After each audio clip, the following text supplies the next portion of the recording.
Hey guys, welcome back to Black and Gold Breakdown. Got an immediate reaction for y'all. We have myself and Cade here along with two special guests, Bowen and Jay. So, final score, Southern Miss 49, UL Monroe 21. What y'all think of this game, guys? We're officially bowl eligible. It felt Thank like you, Huff. a complete game, I'd say, from all three phases. But it's so cool seeing us every game, especially every home game, just like, I don't know, it just feels like we're just connecting and everything's clicking. When everything clicks, like, I'm sorry, there's just not many teams that are better than us in the nation. Screw the Sun Belt, the nation. Hacks. Yeah, I really think it's great to see how we bounced back from the two losses early in the season. And, you know, Mississippi State, maybe an expected loss. But I'd say at this point in the season, I think we give them a run for their money. Let me stop you right there. It is disrespectful, too, that people think they can just come into Hattiesburg and they have a shot at beating us. All right, this team at home is so different that it's just like, it's disrespectful that they even suit up. Like, you know what? Save yourself the money, save yourself the trip, and don't show up because we will beat you so bad that we pull our starters in the third quarter. We've done it, the past 3 home games, I'd say? At least. I mean, it's just disrespectful at this point to even think we have a shot. Yeah, we saw some Landry Liddy snaps, Jacoby Robinson even getting some playing time, doing actually very well there. And it's also crazy because, like, if we played a team that actually, you know, and this is a credit to our defense, like, if we played a team who could, you know, move the ball and keep it close with our offense, Braylon Braxton would have, like, 400 yards every game. And instead, he's having to get pulled in the third quarter because we're up by 30. So he only gets 250. I know. It's like some unwritten rule in college football. You don't want to run the score up. Like, you know what? Let Braylon throw it 40 times and we'll get 400 yards. Because, like, he has receivers who are dogs. He has running backs who are dogs. And his O-line is just, I'm not kidding. They're like, what? They could be like top 15 in the nation. Like, I don't watch a lot of offensive line film, but, like, dude, like, I don't see many, like, offensive linemen in America as good as ours.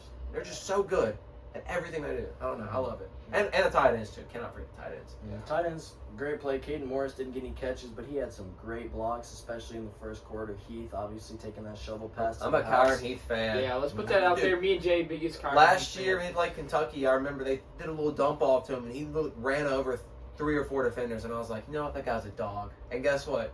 Now that he's back again, he's done nothing but been a dog this year. And I actually kind of hope to see more shares of the ball with him. He's so good. So talented. So hard to bring down. This is my take. I don't even think it's a hot take at this point. Are these your best players? No. Like, you might be able to say Braylon Braxton's your best player, your most important player. You might be able to say, you know, Jones is your most important on the other side, or Montgomery, or Foster. But, like, in my opinion, the highest ceiling guy is Heath on offense, Kyron Heath, and then Corey Myrick, the safety. I mean, you saw it today. That dude is swarming to the ball. He's looking like, you know, those 5-star kids, you know, that they all come out of high school thinking they're, you know, that. Myrick's that. I mean, he is flying around. 6 tackles for him as well as a tackle for loss. So just all over the field. I mean, really getting it done, even if he's not building up the tackles on the stat sheet. He's still there off the ball. And just laying dudes out too. Like there was like 3 passes, I swear, on like slants that they were gonna make the catch, and like they just were getting beat up by our secondary, so they kind of like, you know, sheltered up on them, and then that's how they like dropped the ball. So I mean, I think we just hitting them so hard right now. A lot of big hits. Chris Jones, Garrett Ponder, just crushing some guys. Honestly, great to see from them. But 2 interceptions on the defensive side. Chris Jones and Anthony Richard. Dominic Hill with the fumble recovery as well. So we've mentioned turnovers probably every week. One of the highest turnover margins in the entire country. So defense getting it done once again. I think after this game, we lead the nation in interceptions, not just the Sun Belt. So, and that's one thing about ULM is, like, yes, their record is not as good, but they are honestly so well coached, and I feel like they play a lot better than what their talent says. Yeah. And like I don't know, like, yes, it's Louisiana Monroe, and they've been known not to be that good, but Brian Vincent's a very good coach actually, and I know that, you know, they really do play better than what they say they are. Now, like, yes, it was a blowout. But that just shows how good Southern Miss is as well. Is I think very highly. I think Monroe can keep it close kind of with anybody. And so, you know, if we're blowing them out, it just shows more about how good Southern Miss is as well. Yeah, for sure. Yeah, and it's going to be great to see Southern Miss going in for these last, I believe, 3 games. Arkansas State on the road, South Alabama on the road, and Troy at home for the last game of the season. That Arkansas State game, I think we're going to win. But they are also a lot better than Jalen Rayner is so good. that I'm not nervous. I think we'll still Trap take game. care of him. I think it's But we do need to sit there and we can't go in there thinking that it's a light, little jog. Because let me tell you something. Especially on the road. They on got travel. some freaking dogs. I think they have Rucker as well. He's a dog as well. I'm a big Jalen Raynor fan, so I'm gonna have to sit there and really hope that we can contain them. Because if we can't, it's gonna be a very long night. I think it's the most obvious trap game of the season. Yeah, And, South Al has our number, but I'm not as worried. And then Texas State. Now I Texas forgot State. Texas State as well. Texas State's offense is so good. Their defense is, Swiss cheese. But guess what? Our guys versus their guys, I'm taking our guys 10 times out of 10. And then Troy, that game's going to be so big because, that's going to determine the West, in my opinion. Really, Yeah, And big. so we need all the fans out there, Stay it for all 4 quarters, too. Don't leave at halftime. I promise you, it'll be. It's worth it staying for 4 quarters. I promise you, your room is not as important as all 4 quarters, But that's a whole nother story. Getting down there, getting to talk to Braylon Braxton after the game as well seems, looking towards the future, but in a good way. I mean, Looking towards 27 Sun Belt championship. 27 fantasy points tonight. And he would have had more, but for some reason, we pulled him in the third quarter. Gonna drop a 30 bomb. Yeah, easy. But hey, maybe a 40. we're bowl eligible. Bowl eligible. And the thing is, we could potentially win 10, 11 games as well. And now, you're not talking about going to Mobile. You're talking about, different bowl game. Not saying playoffs, but Pasadena. But Look, it's a shot.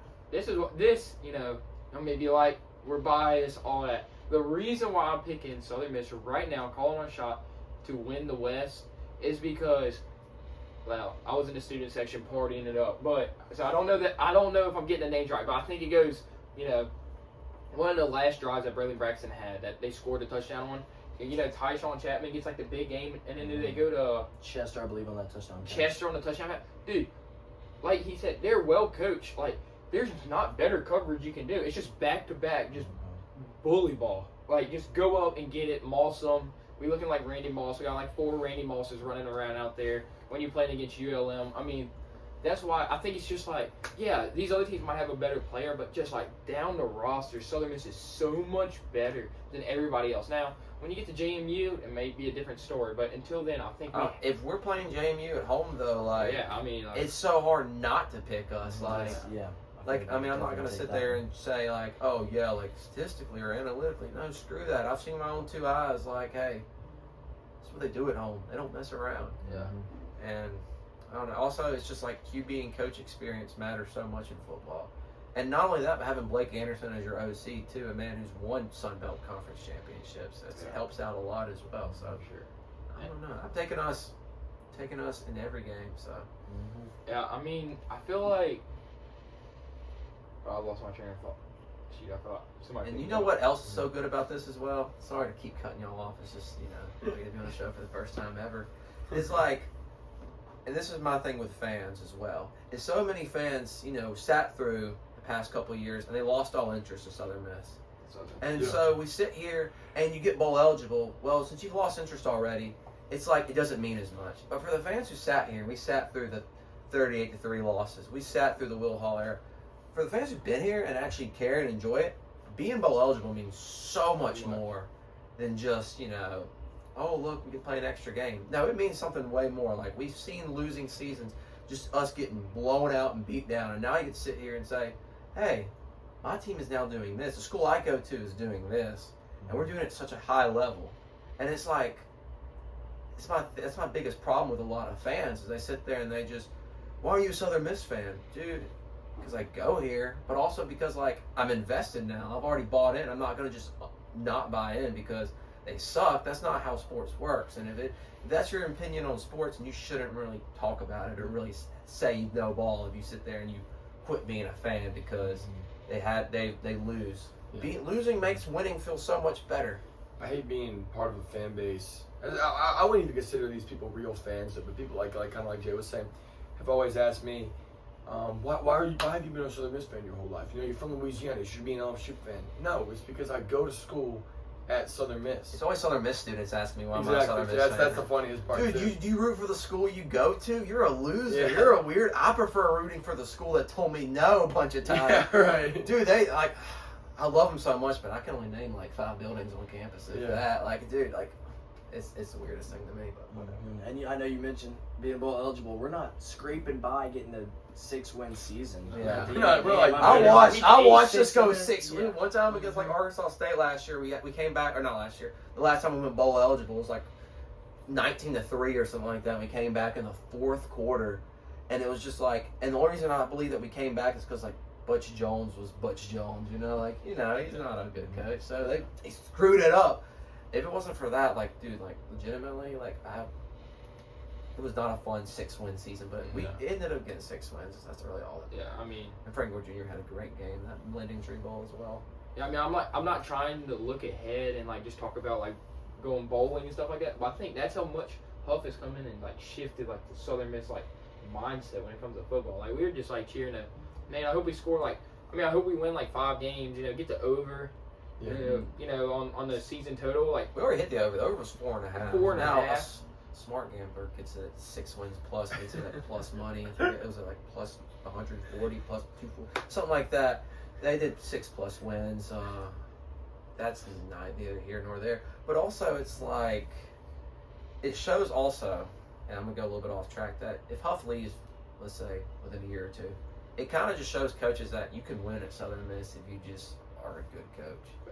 And it's like Will Hall left a sour taste in a lot of people's mouth, and now it felt like maybe you couldn't win at Hattiesburg. But Huff came in and said, "You can win at Hattiesburg. Just bring in the right staff, bring in the right players, and you can." Hattiesburg's an easy place to win at. The fans are invested. Yes, it's not filled up to the brim, but you know what? I've seen Southern Miss football whenever it was not that good, and it was so sad. And so to see it at least halfway or 60%. 70. It was a good crowd today. I know it was homecoming, but if the rain wasn't there, it would have been deep. Yeah, and that's what I feel like, which is also so crazy. People are scared of a little bit of rain. Like, it's freaking football, man. Yeah. And the fans that are invested, I mean, they're all in. They're every Guess what? game I drive off. going. So. Yeah. And looking at the Sun Belt West standings, we were talking about it. Southern Miss leads the way, 4-0 in the conference. Troy 3-0, Arkansas State 2-1. I mean, there's really only competition for the West there. Obviously, playing them later in the season. So 2 huge games there. We mentioned Arkansas State. Probably going to be the toughest game the rest of the year. But Troy getting home last game of the year. But it's going to be very interesting. Troy's the better team, but Arkansas State, I mean, like, I don't know. There's just something about them that kind of... Because I was talking about QB and coach experience. And even though I don't think Butch Jones is very good, he's got the experience. Rayner's got the experience. I mean... like I said, I think Troy's better overall as a team, but us playing them at home is so huge. I will say. I mean, if there's one flaw we have is we don't travel particularly great. Yeah, I mean, it was kind of hard to say that because like Louisiana Lafayette was so strange because like that was also a I was game there in for itself. That one, so. Thank goodness you were there. Yeah. Even though you showed up late. Yeah, all right. You got done playing your video games. Dude, I mean, that's why everybody's leaving right now. Dude, like at halftime, everybody leaves to go play like video games. Like, I mean, I can't really make fun of you for that. Whenever all the students do that, I got an idea. Let's leave the actual game, and then go play with Braylon Braxton on the video system.